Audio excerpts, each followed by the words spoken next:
নমস্কার বন্ধুরা, আজকে আমি নতুন একটা রেসিপি নিয়ে হাজির হয়েছি।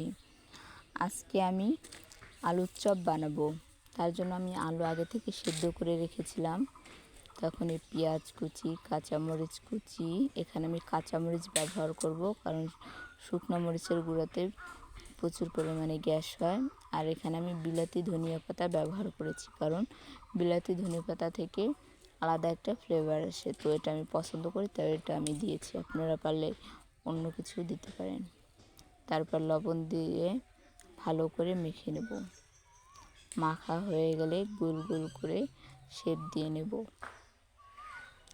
কে কে আলুর চপ খেতে ভালোবাসেন কমেন্টে কিন্তু অবশ্যই বলবেন, ঠিক আছে? আর এখন বেসন দিয়ে একটা পাত্রে আমি বেসন নিয়ে নেব। তারপরে হলুদ, লবণ, তারপরে হালকা জল দিয়ে ভালো করে মেখে নেব। মাখা হয়ে গেছে, এখন কড়াইতে তেল দিয়ে দেব।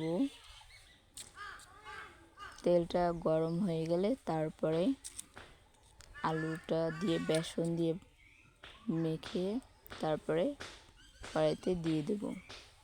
এখন আমি হালকা তাপে ভেজে নেব, কারণ বেশি তাপে লাল হয়ে যায় কিন্তু এমনি ভিতরে হয় না, কাঁচা থেকে যায়। এর জন্য আমি আস্তে আস্তে ধীরে ধীরে ভাজবো আর আস্তে আস্তে লাল হবে। এই দেখুন প্রায় হয়ে আসছে, তখন আমি নামিয়ে নেব।